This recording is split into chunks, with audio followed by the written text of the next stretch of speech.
Hello students, आज हमारा जो टॉपिक है दैट इज़ टाइम सीरीज़। जब भी किसी वेरिएबल को टाइम के आधार पर क्रोनोलॉजिकल टैबुलेट किया जाता है उसे टाइम सीरीज़ कहते हैं। उसी डेटा को फ्यूचर चेंजेस को प्रिडिक्ट करने के लिए या फोरकास्ट करने के लिए इस डेटा को एनालाइज किया जाता है और ट्रेंड को एस्टिमेट किया जाता है। ट्रेंड को एस्टिमेट करने की बहुत सारे मेथड्स हैं जो हम वन बाय वन करेंगे। ट्रेंड से हम फ्यूचर को एस्टिमेट कर सकते हैं, जैसे savings, investment, consumption, income, sales etcetera. जो भी वेरिएबल्स को हम एस्टिमेट करना चाहते हैं उसका हम सबसे पहले टाइम के अकॉर्डिंग डेटा जो है वो कलेक्ट करेंगे, उसके बाद उसका एनालिसिस करेंगे। एनालिसिस करने के अलग अलग मेथड्स हैं इसमें टाइम सीरीज़ के। सबसे पहला मेथड जो है फ्री हैंड कर्व मेथड है जो हम करेंगे। टाइम सीरीज़ होती क्या है ये मैंने जो आपको ऑडियो लेक्चर भेजा था उसमें सारा समझा दिया था, उसके कंपोनेंट्स वगैरह। फिर भी जब भी किसी डेटा को टाइम के अकॉर्डिंग जो है टैबुलेट किया जाता है, किसी भी वेरिएबल जैसे प्रॉफिट्स हो, सेल्स हो, इन्वेस्टमेंट हो, कंजम्पशन हो, नेशनल इनकम हो, एक्सपोर्ट्स, इंपोर्ट्स, किसी को भी हम टाइम के अकॉर्डिंग जब अरेंज करते हैं क्रोनोलॉजिकल मीन्स टाइम के अकॉर्डिंग 2007, 2008, 2009, जब इस तरह से हम उसको सेट करते हैं, उस सेट ऑफ डेटा को जो है हम क्या कहते हैं, टाइम सीरीज़। इसको एस्टिमेट हम हमेशा फ्यूचर को जानना चाहते हैं, प्रिडिक्ट करना चाहते हैं, लेकिन ऐसा पॉसिबल नहीं होता कि हम उसको एक्यूरेटली प्रिडिक्ट कर सकें। लेकिन फिर भी अगर हम उसको कुछ ना कुछ हद तक एस्टिमेट कोशिश कर लें करने की एक्यूरेटली के नज़दीक, तो हम आने वाली काफ़ी सारी परेशानियों से बच सकते हैं। जैसे कि अगर हम डिमांड को फोरकास्ट कर लें तो हम उतना ही प्रोडक्ट प्रोड्यूस करेंगे जितना कि हमें चाहिए, तो मतलब सप्लाई ज़्यादा नहीं होगी। उसी तरह ना ही शॉर्टेज रहेगी। मतलब एक्यूरेट तो नहीं कर सकते लेकिन काफ़ी हद तक कोशिश कर सकते हैं कि हम पिछले ट्रेंड को एस्टिमेट करें कि फ्यूचर में क्या होने वाला है, कितनी सेल्स होंगी, कितने प्रॉफिट्स होंगे, हमारी इनकम में क्या परिवर्तन रहेगा, देश में एक्सपोर्ट्स बढ़ेंगे, कम होंगे, इनकम बढ़ेगी, कम होगी, क्या ट्रेंड चल रहा है। उसके अकॉर्डिंग किसी की सेल्स को भी एस्टिमेट करना है कि आने वाले समय में कितनी सेल्स होंगी। ये सारी चीज़ें हम इसमें एस्टिमेट करते हैं। जो सबसे पहला तरीका है फ्री हैंड कर्व मेथड है कि ट्रेंड को कैसे मेजर करते हैं। सबसे पहले इसमें हमने डेटा लिया है ईयर्स, प्रॉफिट्स हैं 2007, 2008, 2009, 2010, 2011, 2012। प्रॉफिट्स इन थाउजेंड्स हैं। 2007 में 20,000 प्रॉफिट्स हैं, 2008 में 22,000 प्रॉफिट्स हैं। किसी भी कंपनी के लगा लो, किसी के भी प्रॉफिट्स हैं, ठीक है। तो फर्म के भी हो सकते हैं, कंपनी के हो सकते हैं, ये सारे प्रॉफिट्स हैं। तो हमने मेजर करना है कि मान लीजिए कि 2013 में या 14 में कि प्रॉफिट्स का ट्रेंड क्या रहेगा, वो बढ़ेंगे या कम होंगे। तो इसका एस्टिमेट अगर हमें सिर्फ रफ आइडिया चाहिए तो हम ये वाला मेथड यूज़ करते हैं, फ्री हैंड कर्व मेथड। अगर हमने जस्ट रफ आइडिया लेना है तो इसके लिए सबसे पहले हम ग्राफ प्लॉट करेंगे। अब देखिए मैंने डेटा को जो है वो प्लॉट कर लिया है, जैसा कि आपने फर्स्ट ईयर में किया हुआ है सारा ग्राफ्स वगैरह। 2007, 2008, 2009, 2010, 2011, 2012। उसी तरह मैंने यहाँ स्पेस बार डाली है। उसके पीछे आपको पता है कारण हम स्पेस बार क्यों डालते हैं, क्योंकि 2000 सीधा ही हमने यहाँ तक लिया है, ठीक है। तो यहाँ पे हमने इसको ले लिया ताकि बीच में एक कटी हुई लाइन है। उसी तरह यहाँ पे हमने सीधा ही 20 ले लिया, क्योंकि इतना तो 20 नहीं हो सकता, क्योंकि इतना सा तो हमने 1 लिया है, तो इसीलिए इसमें भी हमने स्पेस बार डाली है। 2007 में 20 को मिला दिया हमने, 2008 में 22 को, 2009 पे डेटा कितना है 27 का है, 2010 में 26 है, 2011 में 30 का है, 2012 में 29 का है। तो हमने ये डेटा, एक्चुअल डेटा जो था हमारे पास, हमने उसको प्लॉट कर लिया है। तो अब हम इसमें क्या करते हैं, फ्री हैंड का मतलब क्या होता है कि जो डेटा है आपका उसको कोशिश करनी है आपने कि वो मिड में से कट जाए लाइन। इस तरह से सीधी लाइन आपने ड्रॉ करनी है, ये मिड में 2 हिस्सों में अप्रॉक्सीमेटली बांटती हुई निकल जाए। अब आपने 2013 में एस्टिमेट करना है, तो 13 को इसके साथ मिला लोगे तो ये कितने आ रहे हैं, ऐसे करके अंदाज़ा लगा लोगे आप, ऑलमोस्ट 31।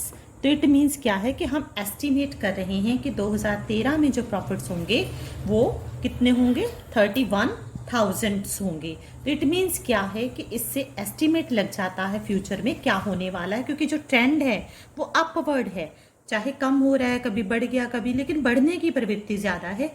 इट मीन्स फ्यूचर में हम फोरकास्ट कर सकते हैं, जो आपने फर्स्ट ईयर लेसन भी पढ़ा हुआ फोरकास्टिंग, कि 2013 में जो हमारे प्रॉफिट्स हैं वो अप्रॉक्सीमेट कितने रहेंगे, 31,000। तो इस तरह से हम कैलकुलेट कर सकते हैं।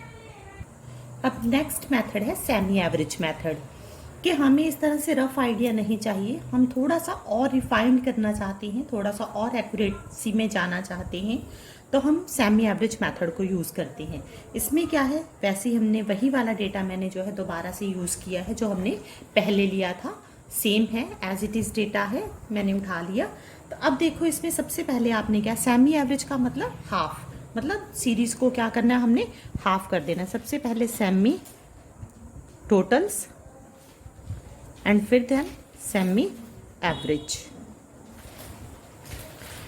इसमें क्या है सबसे पहले कि इवन सीरी है या ऑड सीरी है। जब इवन सीरी है, ये हमारे पास वैल्यूज़ कितनी है, 6 वैल्यूज़ हैं, तो ये सीरी कौन सी होगी, इवन सीरी है। तो हमने हाफ हाफ में बांट लेना है, पहले 3 ईयर्स फिर 3 ईयर, क्योंकि 6 है डिवाइडेड बाई 2, सेमी करना है हमने हाफ हाफ, तो कितना हो गया, 3 वैल्यूज़ इधर आ गई, 3 इधर आ गई।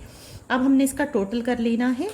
सबसे पहले सेमी टोटल्स यहाँ पे करोगे आप, 9 एंड 6 आ गया, फिर यहाँ पे 15, 1, 3, 3, 6 और 2, 8, ये हमारे सेमी टोटल्स आ गए। तो अब 3 से बात करें तो हम क्या करेंगे, 3 के साथ इसको क्या करेंगे, डिवाइड करेंगे।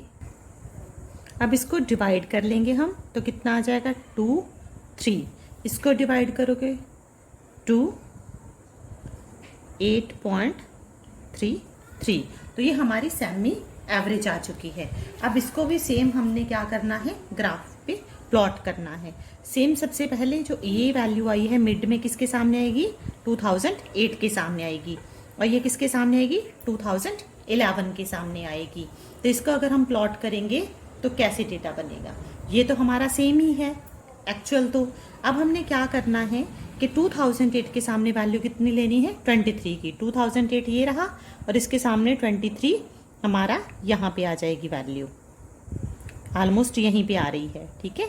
तो दूसरी वैल्यू क्या है, 28.33, ये किसके सामने लेनी है हमने, 2011 के सामने, ये रहा 2011 और 28.33 मतलब हल्का सा ऊपर, तो ये आ गया 2011, यहाँ पे ये रहा, तो यहीं पे आ गई। तो इस दोनों बिंदुओं को अगर आप मिला देते हो, डार्क कर दो इस लाइन को, तो ये बस यहाँ तक, कैसे यहाँ तक भी जाती है, तो फिर इसको आप एस्टिमेट कर लोगे। ये हमारा मिडल ईयर था, इधर से हमारा ये मिडल ईयर था। जो हमने सेमी एवरेज ली है उसको हमने यहाँ पे प्लॉट कर देना है। यहाँ तक समझ आ गई।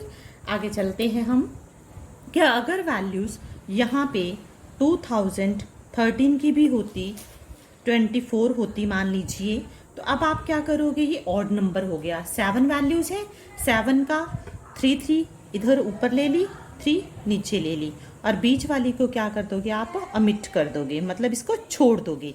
जो सेंटर वाली वैल्यू होगी आप उसको छोड़ोगे, मतलब अगर 9 है तो 4 का बन जाएगा और बीच में से आप एक छोड़ दोगे। उसी तरह अगर 7 का है तो 3 ऊपर ले ली, 3 नीचे ले ली, 1 बीच में से अमिट कर दी। उसी तरह अगर 11 होंगी तो 5 ऊपर 5 नीचे, बीच की आप एक अमिट कर दोगे। प्रोसीजर वही है कि आपने ग्राफ को बना लेना है एक्चुअल को, उसके बाद आपने जो सेमी एवरेज आएगी वो सेंटर में लेनी है। अगर आपकी 5 वैल्यूज़ हैं तो बीच में आ जाएगी, मान लीजिए 1 2 3 4 5, तो इसके सेंटर में 2009 के सामने आएगी। अब ये 3 का पेयर है तो 3 के सामने यहाँ सेंटर में 2008 बनता है और यहाँ पे आपका 2011 बनता है। अगर 7 है तो इसका अलग से पेयर बन जाएगा, इसका अलग से, मतलब ये वाली पहली 3 आइटम्स हो गई और ये हमने बीच की छोड़ दी, फिर ये 3 हो जाएंगी। तो इसका टोटल तो वही रह गया, इसका बदल जाएगा। अब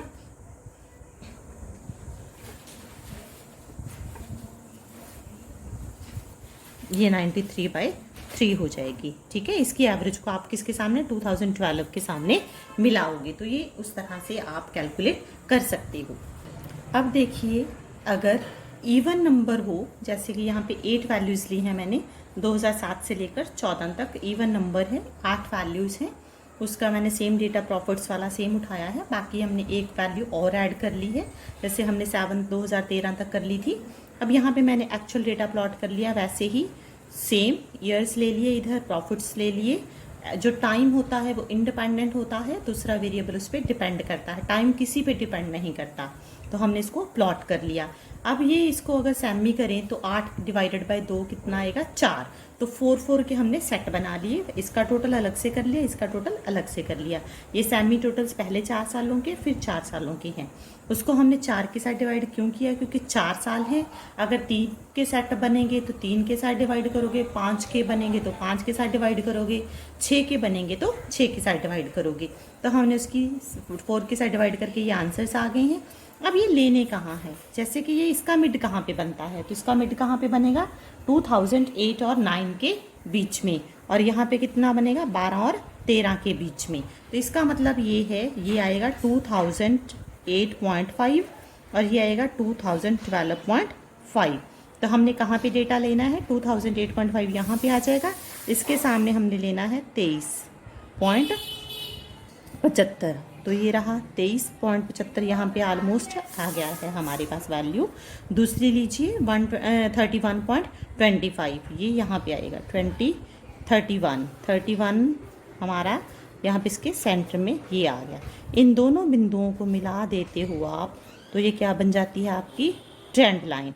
इसको डार्क कर दो, जहाँ तक सीधा स्केल के साथ मिला देना, तो ये आपकी लाइन बन जाएगी। अगर आपको 15 की एस्टिमेशन करनी है, इसको इसके साथ मिला दोगे और यहाँ पे आप इसको इधर मिला दोगे, तो ये 36 वैल्यू आ रही है। मीन्स के 2015 में अप्रॉक्सीमेट 36,000 जो है प्रॉफिट्स होंगे। तो ये आपकी क्या है, ट्रेंड लाइन, तो जो आपको एस्टिमेट करने में हेल्प करती है कि क्या होगा आने वाले समय में, आपकी जो वैल्यू है कितनी होगी, जिसको आप प्रेडिक्ट करना चाहते हो या फोरकास्ट करना चाहते हो। इसी तरह से आप 6 हो, 7 हो, 8 हो, 9 हो, 10 हो, 11, 12 जितनी भी वैल्यूज़ हों उसको हाफ में बांट लेना है। अगर ऑड है तो बीच में एक ओमिट करनी है, अगर इवन है तो इक्वली बंट जाएगी। अगर इवन मतलब 8 4 4 का कम्बिनेशन है, 6 6 का कम्बिनेशन है, तो क्या आ जाएगी, सेंटर में इस तरह से वैल्यूज़ आ जाएंगी। अगर ऑड 3 के कम्बिनेशन बन रही है, 5 के, 7 के, तो एक सेंटर में वैल्यू आपको मिल जाती है, जैसा कि हमने पिछले एग्जाम्पल में किया। अब इसके क्या मेरिट्स हैं, जो हमने रफ आइडिया वाला जो फ्री हैंड कर्व मेथड बनाया था, उसमें क्या था कि वो इजी टू एस्टिमेट था, इजीली आप कैलकुलेट कर सकते हो, थोड़ा सा आइडिया वैसे ही लगा सकते हो। ठीक है, अगर आपको जल्दी है, एक्यूरेट इतना ज़रूरी नहीं है आप लोगों के लिए। ठीक है, इस मेथड ये भी इजी है, बायस नहीं है इसमें।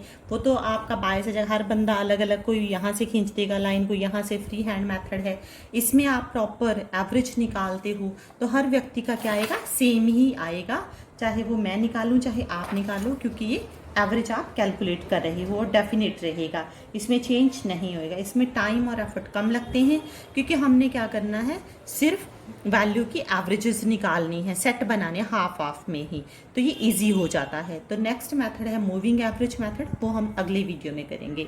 Thank you.